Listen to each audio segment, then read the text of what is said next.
네, 저희가 시간이 좀 딜레이됐는데 이제 곧 시작하겠습니다. 지금 시간은 무슨 시간인지 아시죠?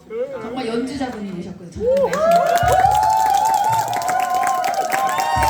저는 연주 횟수가 되게 엄청 많다고 들었어요. 그래서 정말 아까 잠깐 연습할 때니까 아 우리가 이런 보컬을 들을 수 있구나라는 생각이 들었는데 제가 그러면은 지금 저희 특강에 연주를 해주실 귀한 분을 모시도록 하겠습니다. 박승원 전도사님 모시도록 하겠습니다. 감사합니다. 제가 놀라운 은혜라는 주제로 특강 연주를 준비했는데요. 여러분들 좋은 시간 됐으면 좋겠습니다. 자, 기도함으로 시작하겠습니다.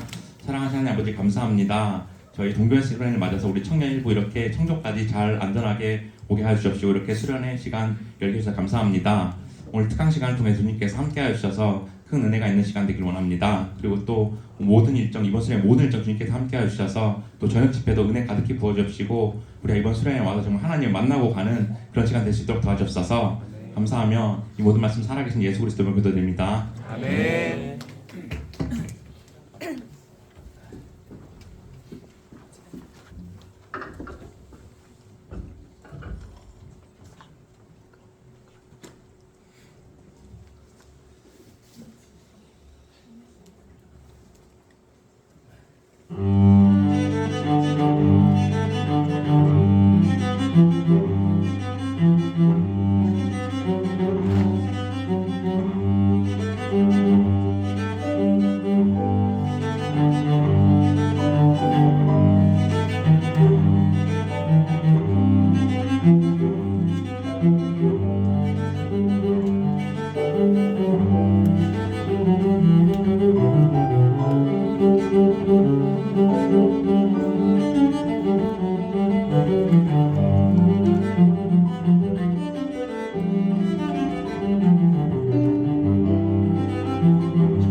네, 감사합니다. 첫 곡으로 제가 들려드린 곡이 우리에게 익숙한 곡인데요. 본래 어메이징 그레이스라는 제목입니다. 그래서 영국 성공의 사제였던 존 뉴턴이 작곡한 곡입니다.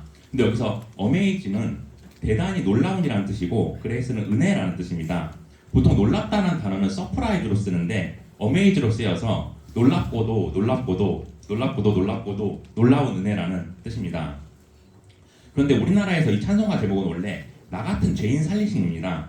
그래서 죄인인 우리를 살리신 그 은혜가 놀랍다는 것입니다. 이 세상의 모든 사람들 중에서도 하나님이 특별히 우리를 사랑하셔서 우리를 택해 주신 그 은혜가 놀랍다는 것입니다. 그런데 성경에서 누구보다 이 놀라운 하나님의 은혜를 경험한 사람이 있었습니다. 바로 구약시대 이스라엘 족장이었던 아브라함이었습니다. 그런 누구보다 하나님께 큰 은혜를 받아서 그의 자손들이 매우 번성했습니다. 그리고 창세기 17장에서 하나님은 그에게 놀라운 은혜를 부어주실 것을 약속하십니다. 우리 창세기 17장 4절에서 6절 보겠습니다. 보라 내 언약이 너와 함께 있으니 너는 여러 민족의 아버지가 될지라. 이제 후로는 내 이름을 아브라함이라 하지 아니하고 아브라함이라 하리니 이는 내가 너를 여러 민족의 아버지가 되게 함이니라. 내가 너를 심히 번성하게 하리니 내가 내게서 민족들이 나게 하며 왕들이 내게로부터 나오리라. 하나님은 아브라함에게 그의 후손들이 매우 번성해서 여러 민족의 아버지가 될 것이라고 말합니다. 원래 그의 이름이 아브람이었는데 큰 아버지라는 뜻이었습니다. 그런데 하나님은 그의 이름을 많은 사람의 아버지라는 뜻의 아브라함으로 바꿔주십니다. 그렇게 하나님은 그의 후손이 번성해서 많은 민족이 나고 또 많은 왕들이 그의 후손으로 나실 것을 약속하셨습니다. 그리고 결정적으로 아브라함의 후손을 통해서 인류 구원의 역사를 이루십니다. 바로 예수님이 아브라함의 후손으로 이 땅을 구원하실 메시아로 오신 것입니다. 우리 마태복음 1장 1절을 보겠습니다. 마태복음 1장 1절 보겠습니다. 아브라함과 다윗의 자손 예수 그리스도의 계보라. 이처럼 예수 그리스도가 아브라함과 다윗의 자손이라고 말합니다. 이렇게 하나님은 세상 그 누구보다 아브라함에게 큰 복을 약속하셨는데 그는 원래 이만한 복을 받을 사람이 아니었습니다. 왜냐하면 그의 조상들이 갈대아 ուր에서 살면서 그곳에 우상신을 섬기던 죄인들이었기 때문입니다. 그럼에도 불구하고 하나님은 놀라운 은혜로 그에게 복을 주신다고 약속하셨고 이를 위해 그에게 큰 사명을 주십니다. 우리 창세기 12장 1절 보겠습니다. 우리 함께 읽어볼까요? 시작. 여호와께서 아브라함에게 이르시되 너는 너의 고향과 친척과 아버지의 집을 떠나 내가 내게 보여줄 땅으로 가라. 하나님은 아브라함에게 놀라운 은혜를 부어주시려고 고향과 가족들을 버리고 그분이 주실 땅으로 가라고 말합니다. 그리고 하나님은 이렇게 그에게 고향 땅을 떠나라고 한 것이 그의 아버지인 데라가 우상신을 섬겼기 때문입니다. 그래서 유대인임에도 불구하고 그 땅의 풍습에 젖어서 살고 있었기 때문입니다. 따라서 이러한 환경과 여건 속에서 아브라함이 하나님의 사명을 감당할 믿음을 가질 수 없었습니다. 그래서 우상을 섬기는 도시에서 떠나 과거의 인연과 삶을 완전히 청산할 것을 명령하십니다. 그렇게 아브라함이 가족을 떠나서 고난과 어려움을 겪을지라도 오직 하나님만 의지하며 나아가길 원하셨습니다. 게다가 하나님은 내게 보여질 땅이라고 하면서 어디로 가게 되는지 구체적으로 말씀하지 않으시고 미지의 땅으로 갈 것을 명령하십니다. 그런데 어디로 갈지 모르고 모든 것을 버리는 일은 쉽지 않은 일입니다. 그래서 하나님의 말씀에 순종하면서 그분이 인도하실 것을 아브라함이 믿어야 했습니다. 이처럼 우리가 살아가면서 때로는 하나님이 우리에게 좋은 것을 주시기 위해서 알 수 없는 길로 인도하실 때가 있습니다. 그래서 우리가 새로운 길을 가야 되지만 그 길이 맞는지 고민하면서 결단하지 못할 때가 있습니다. 하지만 하나님은 이때 하나님을 의지하면서 나의 인생을 완전히 맡기기를 원하십니다. 그리고 저도 이렇게 하나님만을 의지할 때가 있었습니다. 저는 음악을 전공한 가정에서 태어나서 5살 때 피아노를 쳤고 초등학교 5학년 때부터 첼로를 시작했습니다. 그런데 첼로 선생님이 갑자기 다른 도시로 이사를 가면서 더 이상 첼로 레슨을 받지 못하게 되었습니다. 그래서 저는 고등학교를 예고로 진학했고 타악기를 전공해서 서울에 있는 대학교에 입학하게 되었습니다. 그런데 서울에 있는 자취방에서 TV를 보다가 유명한 첼리스트의 연주를 보았고 어렸을 때 했었던 첼로가 다시 하고 싶다는 생각이 들었습니다. 그래서 첼로를 잘하는 고등학교 선배가 있었는데 무작정 선배에게 찾아가서 첼로를 가르쳐달라고 졸랐습니다. 그렇게 선배한테 첼로를 배우다가 우연한 기회에 중국에 가게 되었습니다. 그래서 1년간 중국 베이징에서 첼로를 레슨 받으면서 매일 10시간씩 연습했습니다. 그리고 1년 뒤에 한국에 돌아와서 원래 다니던 학교에서 전공을 바꾸려고 했습니다. 그런데 제가 다니던 대학교에서 전공을 바꾸는 것을 허락해주지 않았습니다. 그래서 제가 다시 입시를 봐야 할 상황에 놓였습니다. 하지만 제가 수능을 다시 치고 입시를 보는 것이 쉽지 않았고 일단 군악대에 들어가야겠다고 마음을 먹었습니다. 당시에 첼로로 군악대에 가려면 경쟁률이 꽤 셌는데 다행히 대학교 선배 소개로 운이 좋게 구라대에 들어가게 되었습니다. 그렇게 입대한 저는 제대를 하고 독일에 가야겠다는 꿈을 품게 되었습니다. 근데 독일은 저에게 미지의 땅이었고 그곳에서 잘 될 것이라는 확신을 가지기 어려웠습니다. 만약 학교가 안 되면 한국으로 다시 돌아와야 될 수도 있었고 또 한국에서도 어려운데 낯선 독일에서 시험을 보는 것은 더 어려울 수도 있었습니다.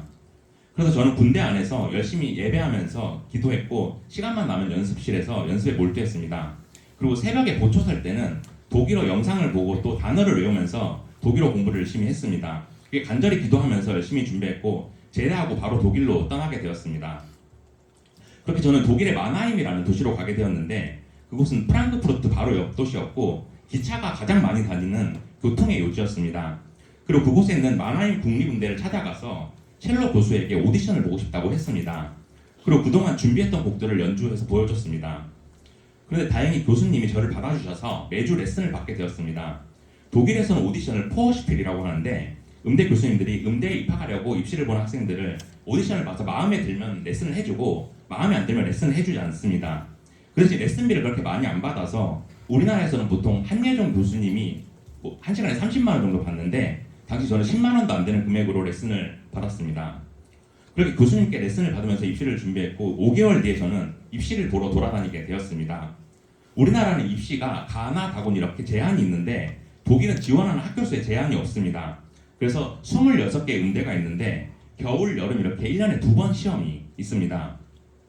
그리고 실기 시험뿐만 아니라 독일어 시험도 봐야 되고 또 독일어로 이론 시험도 봐야 되기에 저는 어학원도 다니면서 준비했습니다. 그래서 첫 시험으로 4개 학교에 지원했습니다. 독일은 음대가 26개가 있는데 어디 가도 수준이 높고 또 모든 음대가 경쟁률이 매우 셉니다. 그래서 제가 4개 학교 시험을 봤는데 어떻게 됐을까요? 합격했을까요?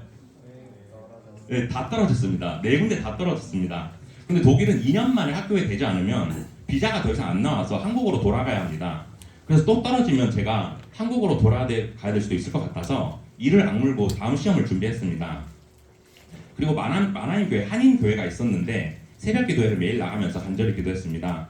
그리고 연습실을 빌려서 새벽 기도 마치고는 바로 연습실에 갔습니다. 그때 제가 매일 아침 트램역 앞에서 카푸치노 한 잔과 크로와상 하나를 사서 매일 연습실에 갔던 추억이 있습니다. 근데 그 사진을 찾아보니까 이렇게 나오더라고요. 제가 여기서 트램을 타기 전에 카푸치노와 크로와상을 샀던 그 도시입니다. 이곳이 제가 추억의 장소인데 저는 이렇게 낯선 상에 와서 고군분투를 하면서 믿음으로 나아가려고 노력했습니다. 그럼 제가 한 곡 더 들려드리고 계속해서 또 말씀 전하겠습니다. 저 4주를 가까이 들려드리겠습니다.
이곳 가사처럼 아브라함은 모든 것을 버리고 오직 하나님만 가까이 하면서 나아갔습니다. 그래서 그의 아내 사레와 조카 롯과 함께 오직 하나님의 말씀에만 의지했습니다. 우리 지도 한번 보겠습니다. 그래서 아브라함은 고향인 갈대아 우르를 떠나서 하란으로 가게 되었고 또 몇 년 뒤에 가나안 땅으로 들어가게 됩니다. 우리 창세기 12장 5절에서 7절 보겠습니다. 우리 함께 읽어볼까요? 시작. 아브라함이 그의 아내 사레와 조카 롯과 하란에서 모든 소유와 얻은 사람들을 이끌고 가나안 땅으로 가려고 떠나서 마침내 가나안 땅에 들어갔더라. 아브라함이 그 땅을 지나 세겜 땅 모래 상수리 나무에 이르니 그때 가나안 사람이 그 땅에 거주하였더라. 여호와께서 아브라함에게 나타나 이르시되 내가 이 땅을 내 자손에게 주리라 하신지라. 자기에게 나타나신 여호와께 그가 그곳에서 제단을 쌓고 아브라함이 하란에 가서 머무르면서 많은 재산을 얻었습니다. 그래서 최종 목적지인 가나안 땅으로 가는 것을 망설이게 되었습니다. 게다가 가나안 땅까지 거리가 480km나 되었기 때문에 그 먼 거리를 모든 소유와 종을 다 데리고 가는 것이 매우 고된 일이었을 것입니다. 우리 지도 한 번 더 보겠습니다. 이렇게 하란에서 가나안 땅까지 거리가 매우 멀었지만 아브라함은 하나님의 말씀을 믿고 순종하면서 가나안 땅의 세겜이라는 지역에 이르렀습니다. 그렇게 아브라함은 예루살렘 북쪽으로 30km 위에 위치한 이 세겜의 터를 잡았는데 양쪽에 산이 있었고 비옥한 땅이었습니다. 이렇게 세겜에 머무르게 된 아브라함에게 하나님이 나타나셔서 그의 자손에게 가나안 땅을 주시겠다고 약속하십니다. 그래서 아브라함은 하나님께 감사의 제사를 드리기 위해서 제단을 쌓았습니다.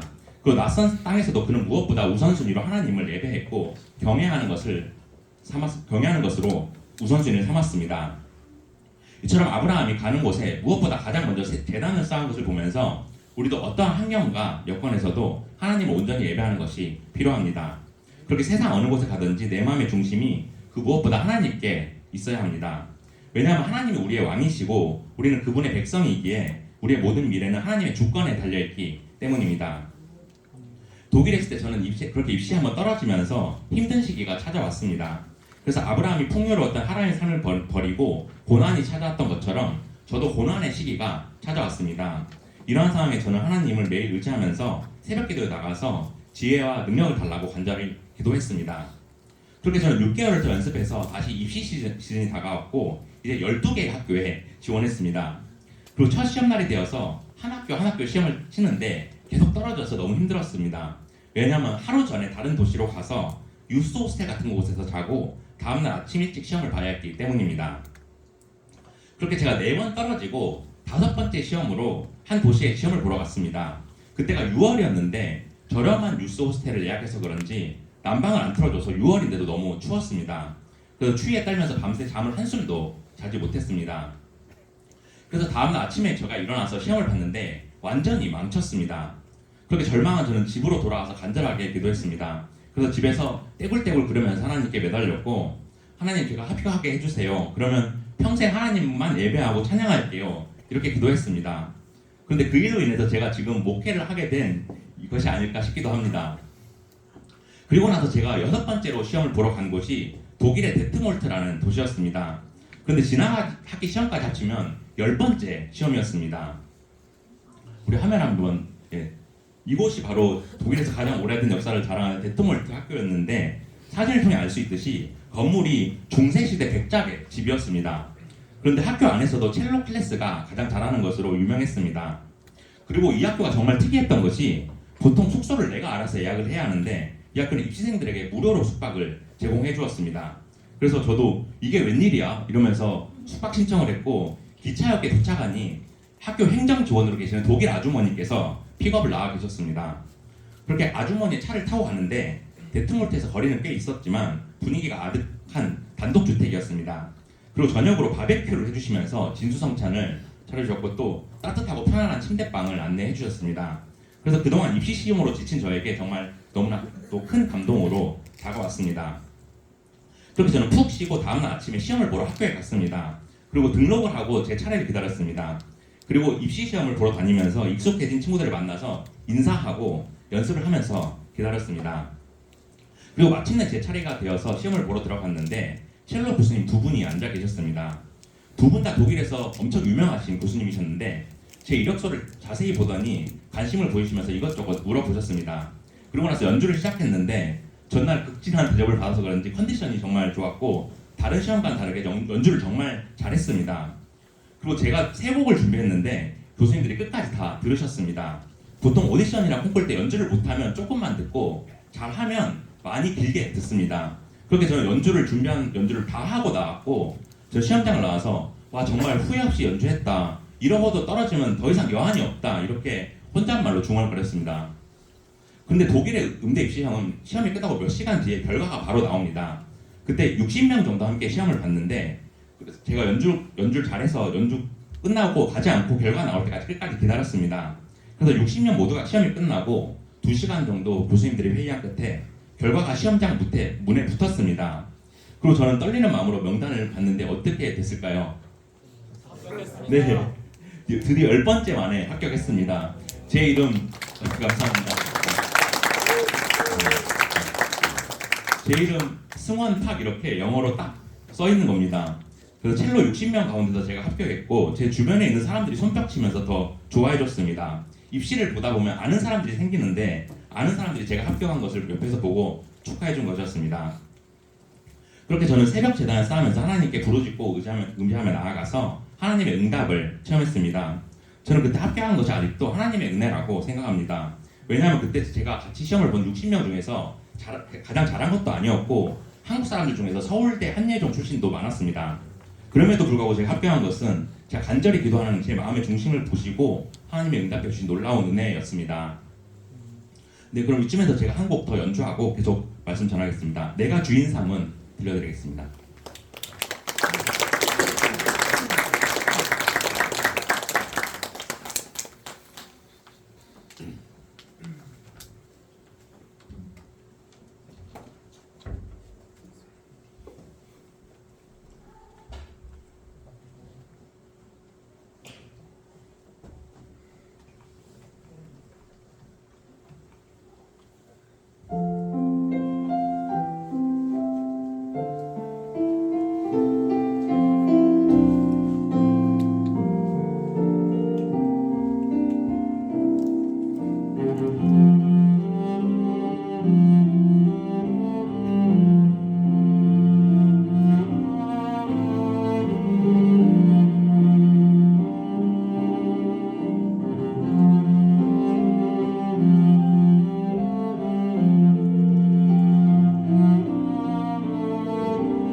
네, 아브라함은 하나님의 말씀에 순종하면서 세겜 땅에서 내려가서 이제 네게부 땅에 이르게 됩니다. 우리 화면 한번 보겠습니다. 네, 이처럼 사진을 통해 알 수 있듯이 네게부는 팔레스타인 땅의 가장 남서부 지역으로 건조하고 메마른 사막 지역입니다. 그래서 사람이 살기에는 매우 척박한 땅이었습니다. 우리 창세기 12장 10절에서 12절 보겠습니다. 우리 함께 읽겠습니다. 시작. 그 땅에 기근이 들었으므로 아브라함이 애굽에 거류하려고 그리로 내려갔으니 이는 그 땅에 기근이 심하였습니다. 그가 애굽에 가까이 이르렀을 때 그의 아내 사라에게 말하되 내가 알기에 그대는 아름다운 여인이라. 애굽 사람이 그대를 볼 때 이르기를 이는 그의 아내라 하여 나는 죽이고 그대를 살리리니. 아브라함이 네게부 땅에 갔을 때 가뭄이 들어서 기근이 심각해졌습니다. 그래서 아브라함은 네게부 바로 서쪽에 있는 애굽 땅으로 피신하게 되었습니다. 네게부 땅은 사막 지역인데 반해서 애굽 땅은 나일강이 흐르고 있어서 가뭄이 들어도 곡식이 풍부한 지역이었습니다. 그래서 타국인 애굽에 들어가는 것은 아브라함에게는 큰 역경이었지만 아브라함은 하나님의 약속을 믿고 담대히 나아갔습니다. 그런데 아브라함은 애굽 땅에 들어가면서 한 가지 실수를 저질렀습니다. 그의 아내 사레가 미모가 뛰어났기에 애굽에 들어가서 애굽 사람들에게 자기가 화를 당할까봐 두려워했습니다. 그래서 사레에게 애굽 땅에 가면 자신의 아내라고 말하지 말고 여동생이라고 말하라고 했습니다. 이렇게 자신이 화를 당하지 않고 살아남기 위해서 애굽 사람들을 거짓말로 속였습니다. 이를 통해 우리가 예수님의 조상이 된 아브라함도 위기 앞에서는 인간적이고 연약한 모습을 보여주는 것을 보게 됩니다. 이처럼 우리도 세상을 살아가다 보면 우리도 연약해져서 당장 눈앞에 보이는 것만을 쫓을 때가 있습니다. 그래서 하나님을 믿고 신뢰하는 것보다는 우리의 뜻과 유익을 쫓을 때가 있습니다. 그렇게 하나님을 포기하고 나의 십자가를 지지 못하면서 세상과 타협할 때가 있습니다. 제가 지금의 사모님을 만나서 결혼하기 전의 일입니다. 제가 독일에서 공부를 7년 정도 하고 30살에 귀국하게 되었습니다. 그래서 연주 활동을 활발하게 하고 또 학교에 출강도 하고 레슨도 하면서 첼리스트로서 연주 활동을 하면서 자리를 잡게 되었습니다. 그리고 제가 한국에 와서 연애를 4번 정도 했는데 문제는 모두 기독교를 믿지 않는 사람들이었습니다. 그 중에는 천주교도 있었고 또 무교도 있었습니다. 그런데 교회를 다니는 것에 대해서 핍박을 하기도 하면서 성경책을 왜 읽느냐고 말하기도 하고 또 오빠가 연약하니까 교회에 다녀야 되고 기도하는 거 아니야? 이런 말을 듣기도 했습니다. 그래서 저는 계속 만나면 믿음을 잘 지키기 어려울 것 같았는데도 헤어지는 것을 결단하지 못했습니다. 그렇게 불신자들을 만나면서 결혼을 하지 못하고 나이는 점점 먹어가기만 했습니다. 부모님도 믿지 않는 사람도 괜찮다고 했지만 저는 그럴수록 이건 점점 아니라는 생각이 들었습니다. 그래서 만났던 사람들과 결혼까지는 하지 못하고 다 헤어졌고 계속 시간이 흘렀습니다. 그래서 제가 36살이 되었을 때 더 이상 결혼이 늦어지면 힘들 것 같다는 생각했고 작정 새벽 기도를 해야겠다고 마음을 먹었습니다. 그래서 입시 볼 때 했던 것처럼 새벽 재단을 쌓아야겠다고 마음 먹고 100일 새벽 기도를 했습니다. 그래서 하루도 안 빠지고 나가겠다고 다짐했습니다. 그렇게 제가 새벽 기도를 시작하게 되었는데 마침 담임 목사님이 새벽 기도를 인도하였습니다. 보통은 이제 어느 정도 규모가 있는 교회는 부목사님들이 돌아가면서 하시는데 그때가 코로나로 힘든 시기이기도 했고 또 담임 목사님께서도 개인적으로 일이 있으셔서 매일 새벽 기도를 인도를 하셨습니다. 덕분에 저도 담임 목사님 인도로 새벽마다 말씀을 듣고 나서 1시간씩 배우자를 놓고 간절하게 기도했습니다. 그런데 제가 원래 외모나 직업 또 스타일 이런 것도 많이 봤었습니다. 그리고 저도 결혼하기 전에는 운동도 열심히 하고 관리도 열심히 했었습니다. 지금은 그렇게 안 보이지만 근데 새벽 기도를 하면 할수록 제가 세상적이고 인간적인 가치관과 생각이 점점 변했습니다. 그래서 점점 배우자 기도의 1순위는 신앙이 되었습니다. 그리고 한 가지 더 기도 제목이 있었다면 배우자 부모님 두 분의 신앙도 좋은 것이 조건이었습니다. 그래서 제가 100일 새벽 작정 기도를 했는데 100일 성공했을까요? 네. 열심히 하는 것처럼 보이나요? 100일 동안 한 번도 안 빠지고 성공했습니다. 그렇게 작정 기도가 끝나고 독일에서 첼로를 전공했던 동생을 만났다가 주변에 신앙이 좋은 자매가 있으면 소개시켜달라고 했습니다. 근데 자기 교회에 믿음이 좋은 자매가 있다고 하는 것이었습니다. 그렇게 해서 제가 소개를 받게 되었는데 성격이 온화했고 대화도 잘 통했습니다. 그런데 한 번 만나고 나서 며칠 뒤에 코로나가 터졌습니다. 그때가 2020년 1월이었는데 대구가 우한처럼 봉쇄된다는 소문이 돌아서 저는 부모님이 계신 고향집으로 내려가게 되었습니다. 그렇게 한 번 만나고 나서 몇 달을 못 보다가 3달 만에 다시 만나게 되었습니다. 근데 이전과는 다르게 교회 이야기와 신앙 이야기를 많이 할 수 있어서 불신자들과 만날 때보다 훨씬 좋았습니다. 그렇게 교제를 시작하게 되었고 만난 지 한 달쯤 되었을 때 부모님을 만났습니다. 근데 부모님이 두 분 다 신앙심이 정말 깊으셔서 처음 만났는데 저를 위해서 간절히 기도를 해주셨습니다. 그래서 저는 집에 와서 아, 이것이 하나님께서 허락하신 인연이구나 이런 생각이 들었습니다. 그렇게 만난 지 3개월 정도가 지나고 대구에 한참 다이렉트 웨딩 박람회가 많이 열렸습니다. 안 그래도 우리 상재 형제한테 이런 얘기 한 적이 있었는데, 네, 저는 그래서 지금 사모님에게 우리 한번 가서 구경이나 해볼래? 이렇게 꼬셔서 같이 갔습니다. 근데 가보니 웨딩 플래너들이 코로나가 끝나면 예식이 많아서 예약이 힘들 거라고 영업을 했습니다. 그래서 순진한 우리는 거기에 넘어가서 양가 부모님께 전화를 걸었고 내년 3월에 시간 되세요? 이렇게 여쭤보면서 일단 먼저 예식장을 예약을 하게 되었습니다. 이전에 저는 제 생각으로 내 기준을 가지고 따지면서 믿지 않는 사람들을 만났고 하나님이 보시기에 온전한 마음을 가지지 못했습니다. 하지만 이러한 저를 하나님 끝까지 포기하지 않으시고 은혜 베풀기를 원하셨습니다.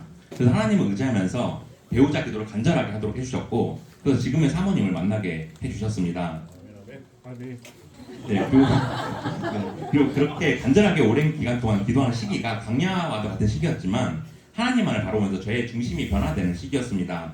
그리고 새벽 제단을 쌓은 일을 잊지 않으시고 하나님은 기도에 응답해 주셨습니다. 그렇게 하나님을 일생 동안 함께 예배할 수 있는 단짝을 만나게 해주셨습니다. 우리 창세기 12장 17절에서 20절 보겠습니다. 네, 우리 마지막으로 함께 읽어보겠습니다. 시작. 여호와께서 아브라함의 아내 사레와 12장인데 17장으로 나왔네요. 제가 읽어드리겠습니다. 창세기 12장 17절에서 20절. 여호와께서 아브라함의 아내 사레의 일로 바로와 그 집에 큰 재앙을 내리신지라. 바로가 아브라함을 불러서 이르되 내가 어찌하여 나에게 이렇게 행하였느냐? 내가 어찌하여 그를 내 아내라고 내게 말하지 아니하였느냐? 내가 어찌 그를 누이라 하여 내가 그를 데려다가 아내를 삼게 하였느냐? 내 아내가 여기 있으니 이제 데려가라 하고 바로가 사람들에게 그의 일을 명하매 그들이 그와 함께 그의 아내와 그의 모든 소유를 보내었더라. 아브라함은 애굽에 들어가서 자신의 아내를 여동생으로 속이면서 하나님을 믿고 나아가지 못했습니다. 하지만 하나님은 이런 아브라함을 용서하시고 끝까지 그에게 좋은 것을 주시기를 원하셨습니다. 그래서 바로에게 큰 재앙을 내리셔서 아브라함의 아내를 후궁으로 삼으신 것을 뉘우치도록 해주셨습니다. 게다가 아브라함이 100세가 되었을 때 이삭을 낳게 해주시면서 큰 복을 주셨습니다. 많은 나이에 자녀의 복까지 허락해 주시면서 끝까지 그에게 가장 좋은 것들로 채우셨습니다. 그리고 아브라함의 애굽에 들어가서 실수한 사실에 대해 하나님이 어떻게 징계하셨는지에 대해서는 성경에 나와 있지 않습니다. 이처럼 하나님은 택하신 백성들에게 하나님의 기업을 물려주실 것을 원하시고 반드시 좋은 것으로 채워주십니다. 그래서 우리가 비록 고난과 고통 속에 있을지라도 하나님 때가 되면 그분의 섭리 안에서 반드시 가장 좋은 것으로 채워주십니다. 그래서 우리가 지금은 강야와 같은 훈련의 기간 속에 있어도 믿음과 순종으로 나아갈 때 결국에는 승리하게 하십니다. 우리 빌립보서 4장 13절 보겠습니다. 내가 능력 주신 자 안에서 내가 모든 것을 할 수 있느니라. 이 말씀처럼 우리에게 능력 주신 하나님만을 의지하면서 이번 수련을 통해서 다시 한번 힘을 얻는 여러분들 되기를 소망합니다. 그래서 우리 앞에 놓인 직장 문제, 취업 문제, 또 결혼 문제 같은 삶의 모든 문제들을 하나님께 쏟아 놓을 때 하나님의 놀라운 은혜를 부어주시기 원합니다. 그리고 잠시 후 저녁 집회 때 말씀으로 큰 은혜를 받고 성령 하나님이 우리와 함께 하실 때 각자 가진 소원을 가지고 간절히 부르짖고 응답받는 귀하고 복된 시간이 되기를 간절히 소망합니다. 네, 마지막으로 제가 주 안에 있는 너에게 들려드리고 제 특강 순서는 모두 마치도록 하겠습니다. 경청해 주셔서 감사합니다.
아모르데이 하나님 사랑 널 위하여 들려드리고 특강 모두 마치도록 하겠습니다.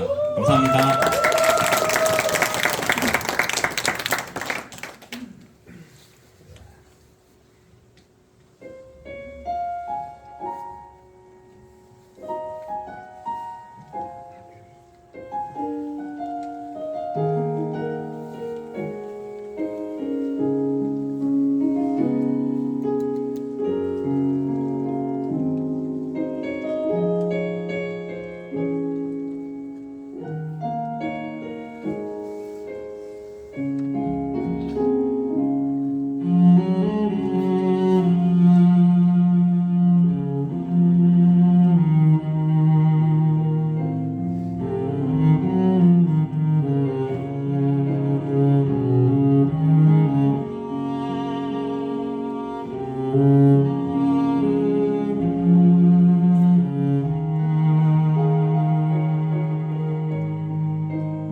피아노로 도와주신 우리 황효영 자매를 위해서 또 한번 박수 부탁드립니다.